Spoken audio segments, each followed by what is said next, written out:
Thank you. Good morning, all. Today is Tuesday, November 5th at 9:05 a.m. I'm calling the meeting to order. I'm going to start by introducing our board members. To my far left is Board Member Dee Dee Adamo. To her right, Vice Chair Fran Spivey Weber. To my right, Board Member Tam Dodak. And to her right, Board Member Stephen Moore. Mr. Howard, will you introduce the staff? Thank you. To my right, Chief Deputies John Bishop and Karen Turgovich, and to my left, Chief Counsel Michael Laufer, and assisting the board today is the clerk to the board, Janine Townsend, and assisting her is Courtney Davis. Terrific. Emergency evacuation procedure. If you don't know, if you hear a loud noise, you might want to look now for an exit. There's 3 of them. Grab your stuff, go. Our assembly point is in Cesar Chavez Park, just catty corner from the front entrance, and if you're there, you'll know when we're coming back. The meeting is being webcast and recorded, so please put your electronics that make noise on stun so as not to interrupt folks. And then, well, those are the main announcements. I like stun better. It just amuses me. So now we're on the public forum, and anyone who wishes to speak about a matter that's not on the agenda is welcome to speak. Have any cards? No cards. Next, we'll consider the minutes from the October 22nd board meeting. I'll entertain a motion. So moved for adoption or approval. Second. All in favor? Aye. Okay. I'm abstaining from this item. Great. It's time for board member reports. I'll start on the right this time.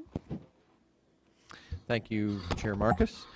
It was a busy couple of weeks. I'll highlight 2 items I was involved with. I was invited to be on panels at 2 different conferences.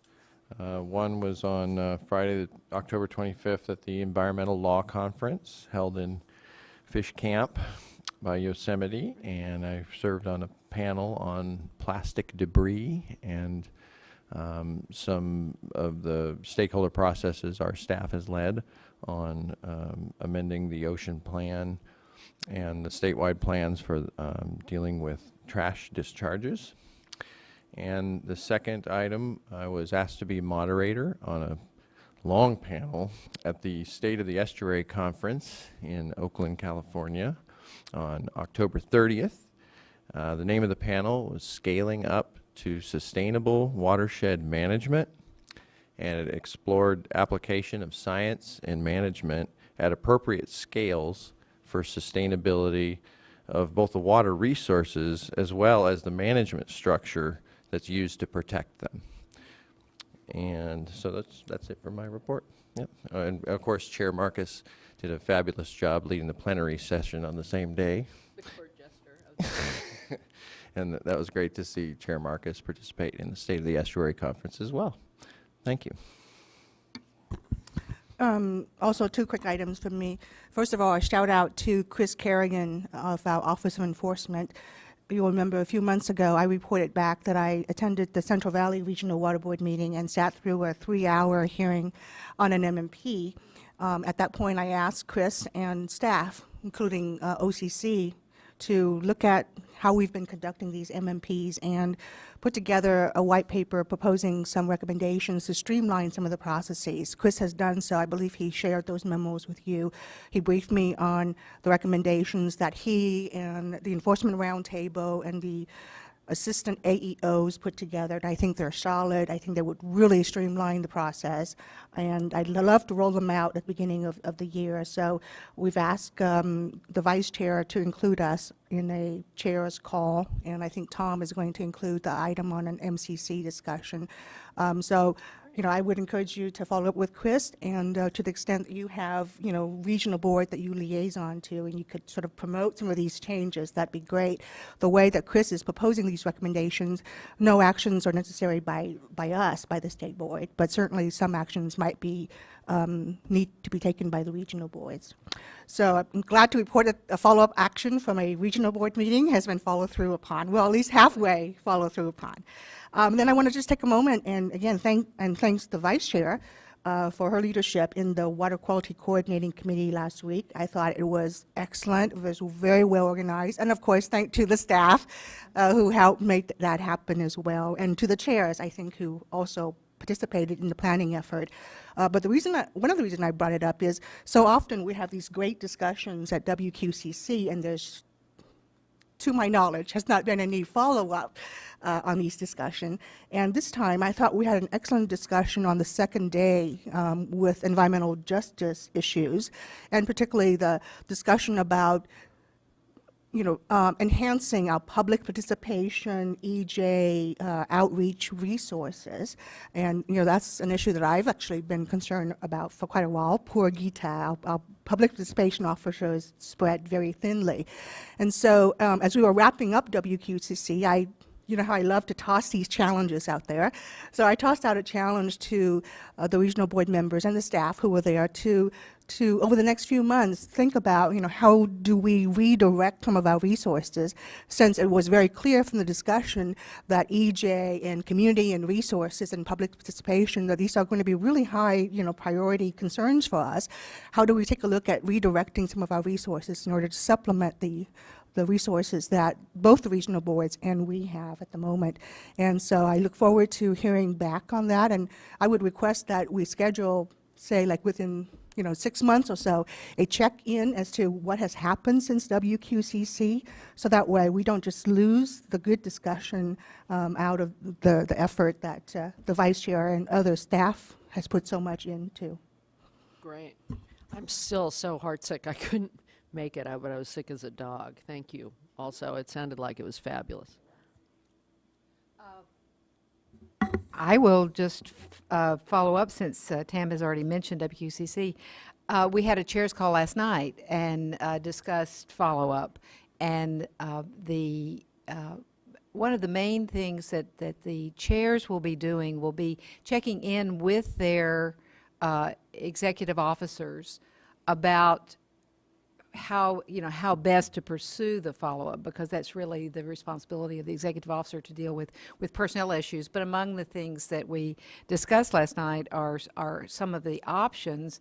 The training academy has a lot of training opportunities for staff, if you wanted to, if regional staff and state board staff wanted to gain more capacity for integrating work with disadvantaged communities and tribes in their work. Also, the idea of having additional resources, additional people, real people, for the availability both inside the regions as well as at the state level. So that was definitely a popular topic, and we will revisit it in December with a little more specificity. The second was integrating climate into at least some aspects of regional work, and again, the chair started identifying places that they thought climate might be most. They might get more receptivity to trying to figure out exactly how this beast works, but as we evolve into having to deal with it very much full time. So it was a good check-in. We'll have another meeting in December, and so we should be on your time frame, Tam, and we will probably have the chairs together in face-to-face here in the spring. We normally do, and that would be a good time to do the sort of full check-in on follow-up. So I think that'll work. And the second thing is both Felicia and I went to the California Foundation for Environment and Energy in the desert, Southern California desert last week, and there were 19 legislators, and the best part of it really was how interested and how knowledgeable the legislators were. They were not just sort of sitting there like lumps. They were really quite engaged, and they have a long-term view of where, because they're there for a long time, and some for 12 years. And so it was really inspiring to see that the legislative branch is quite engaged and wanting good ideas as to what we might do to help them help us.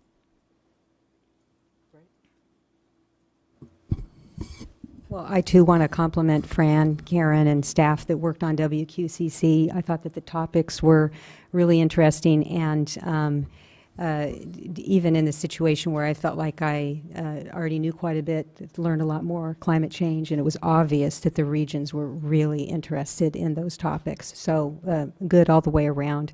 I'll just say that the best part for me was to hear from all the regions about what they're working on.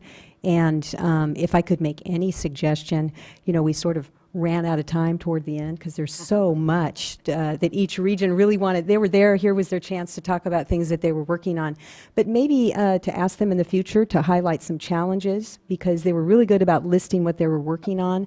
But I think it'd be helpful to hear more about trouble spots ahead, and also areas where there might be possible overlap with other regions where they have similar issues, and any partnerships that they're working on. So that part was just really helpful for me, being new especially. Couple of other things. Last week I attended the annual FREP conference. This is CDFA's Fertilizer Research and Education Program, and their focus was on nutrient management issues. And it was just, I addressed the group, and so did Secretary Ross. We talked a lot about moving forward here now that we have the Central Coast petition over with, and then the task force and the expert panel, basically the next steps in moving forward. And it was just, these are folks that are certified crop advisors, or folks that work in this area that are not certified, that are looking forward, many of them, to becoming certified through CDFA's program that it is putting together. So we received an update from CDFA on its certification program, and then also lots of presentations on the development of research in areas. There was a really helpful tool that I didn't know existed, that CDFA has, where you can plug in the crop type and get all kinds of information that a layperson could understand on the current research. So if you type in lettuce, you'll see a list of, say, 5 or 6 research projects that have been done, hit on the individual ones, and you'll see a one-pager that describes the project, the conclusion. So really useful information for folks that are on the ground. Just wanted to mention that Board Member Moore, the executive director, and Karen and I went to Aqua last week for a discussion on the groundwater concept paper. I thought it was a very good, productive discussion, and look forward to participating in more of those discussions going forward. And I'm glad to see that you've added more to the list, Karen. Last week I was at Region 8. Not a lot to report there. It was a short meeting, but I did want to let folks know that the long-standing chair has decided not to submit her application for reappointment, Carol Beswick. And so she's been chair for 12 years. And it was just a terrific opportunity to hear all the accolades. Many groups came and thanked her for her service. And of course, the big theme was collaboration in that region, and how she played such an instrumental role throughout the years in pulling people together and working through difficult issues towards consensus-based solutions, which of course is what we're all interested in doing. So I spoke also and talked about, a lot of folks talked about how Region 8 is a model for other regions, and I chimed in and said also for our board. And we talk often of Region 8 here. And then yesterday, I went on a really interesting tour that South Orange County Water Districts put together. And I guess Board Member Moore, you were there last year. I think they've met with a number of the board members, but my first chance to be down there and take a look at some of the improvements that they're doing on Purple Pipe extension, new facilities for recycled water projects, and then also took a look at some of the urban runoff capture and infiltration systems that they have. That's great. I've noticed too, a lot of folks in the, speaking of Region 8 in particular, I keep running into people from the Central Valley and Northern California who are going down to Santa Ana to figure out how they put together such a huge thing. They're either going to SAPA to meet with Celeste and do a tour, or other people. I mean, they really are becoming a model for everybody. Like, how did you do that? It's great. Just a few other things to report. It is October, so October is when everybody's having conferences. I don't know why that is exactly, but there's just been a lot going on. It's the great fall weather. Just inspires people to have conferences. Whatever. I don't know, I think they want to get in before the holidays and after vacations. So just a few things, some in follow-up to what folks said. On the EJ side and training, Geeta and I have been meeting with Region 9 about getting help with training, because they have built such strong programs in tribal, both dealing with tribes and EJ, and trained other agencies, et cetera. So they're going to help us put together our training, which should be good, because they're good at it and they're free. So that's also helpful, in addition to what other resources we can put together. So just a couple other things in addition to what's been mentioned. I had the opportunity to go down to the Tijuana River Valley and see the International Treatment Plant. That was just a completion thing for me, since I had worked on it 20 years ago. But then we also went and looked at a number of sites in the Tijuana River Valley where our staff, working with the city of San Diego and with folks in Tijuana and the Mexican government, have done a lot to try and capture trash and other things coming across in the stormwater through a number of canyons. That was pretty amazing. And we also went to the Tijuana estuary, whatever project it is. I can't remember the full-on title for the plans for that estuary, and it's really inspiring. So I know Fran has been there, but for folks who haven't been down there, I think it's worth some time, and it's also worth some time to be standing there looking up at the border way above you. It's also really pretty interesting to be standing there in one place where you look up and there's this large kind of wall with the fence on top of it and a road and the border, that something just doesn't seem quite right, and that's where Congress let them do that without a 401 and waive the ESA and everything else. I'm not disputing why they did that. There were reasons why they did it, but it was sort of, you go to it and you think like, what? There's something wrong here. I'm not sure what it is, and it's that you used to be in a canyon, and instead it's really pretty incredible. In any event, the 401 team might want to go down there, because I don't think that kind of exemption is going to happen very often, but at the border it did. I also had the chance to go outside El Centro to Imperial, to an environmental justice leadership summit where I was the keynote speaker and trainer at the end for the EJ groups on how to be, it goes both ways, on how to be effective with agencies and other stakeholders. That was really remarkable, having worked in the Imperial Valley 20 years ago again, and coming back and seeing the difference in the relationships and some real leaders that have popped up there who are working on trying to be effective from a region that's very far away from power centers in Sacramento and DC. I was really impressed with the leadership in the EJ coalition, with Imperial Irrigation District stepping into this coalition and helping support.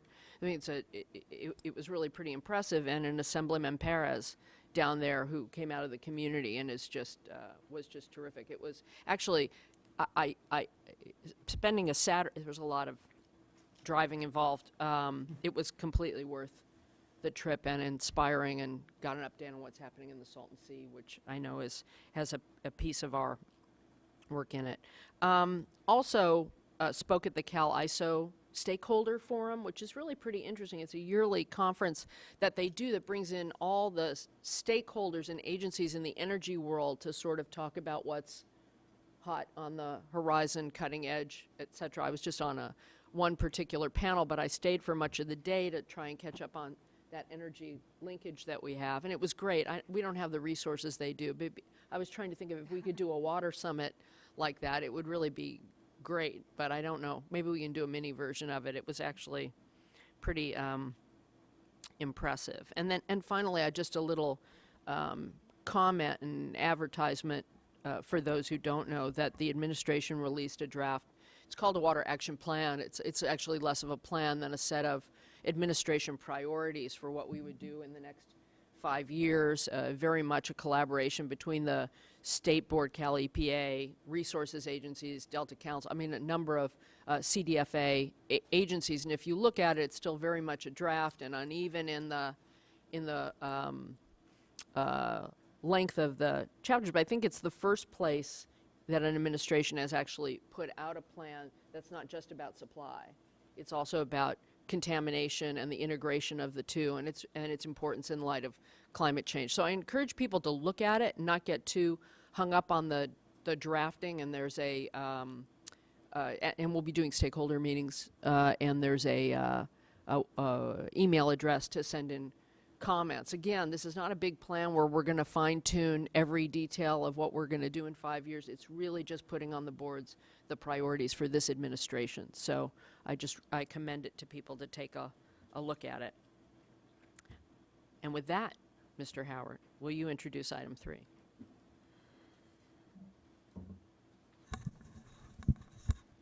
Yes, item number 3 is consideration of a proposed order dealing with a commingled underground storage tank plume, and we have Kevin Graves will be presenting.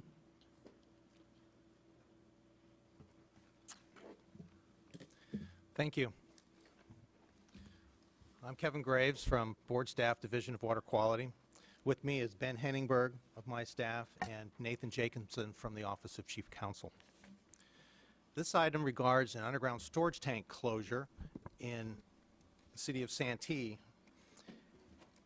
The site is relatively unremarkable in its technical details. It has shallow groundwater, a relatively small release, low concentrations in the groundwater, and would have been closed already because it meets all of the criteria in the policy. It has a complicating factor in that a site above it has commingled its plume with this site. The U.S. Border Patrol facility has a large MTBE plume that has come and impacted the monitoring wells at this site. And that complicates the closure, the paperwork of the closure, and Nathan can explain more about that. So the key point with this order is that it will modify the responsible party removal test for commingled plumes that was established in the Mohammedan State Board Order 2002-21. And under that test, a party could only be removed if its released constituents did not cause or contribute to the need for cleanup action. It was a very restrictive test, somewhat difficult to apply. Local agencies, regional boards had a difficult time interpreting it. So with this order for commingled plume UST cases, a party can be removed as a responsible party for a commingled plume if considering that responsible party's release considered separately and on its own could be closed under existing state board policies, 9249, the low threat closure policy. A couple important points or clarifications with this new test is that it does not alter the practice of naming all responsible parties as liable. It does allow for the removal of a responsible party if the appropriate circumstances exist as outlined in this order. And this test also would not be applied in cases where it was clear that doing so, removing a responsible party, would lead to an orphan site without a financially viable party to conduct cleanup activities. And so we have a change sheet that we've circulated for this order, and essentially the change sheet reflects those principles. We do have a financially responsible party who is conducting cleanup and is cooperative with the corrective action. That's the U.S. Border Patrol, who is who at this point in time is driving the need for cleanup. The smaller release from Salvatore's Plumbing is not driving the need for cleanup. In that case, considered separately, does meet the low threat closure policy. We've also added a paragraph in the findings to reflect our compliance with CEQA. So I that covers, if you have any questions that,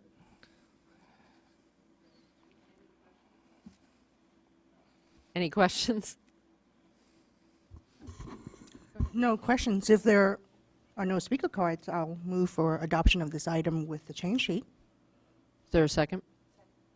Terrific. I'll just note that I thought the order was really well written and very thoughtfully done. I appreciate you thinking about the little guys and also figuring out how to make it work more smoothly. I think this is a great example of taking responsibility for the real world. So thank you for that. thank you. And with that, all in favor? Aye. Aye. Okay, any opposed? Okay, carries. Thanks very much for the good work. Next. Our next item on our agenda will be our discussion of priorities, right? Or I have this all wrong. Do I have this all right? I'm right? Okay, I'm looking at the wrong one. I'm writing on the back of this one. Great, discussion of priorities, and I suggest we take a 10-minute break, if that's all right, and then we'll adjourn to room 2:30. And we'll put it up on the board for folks. Great. Thank you very much.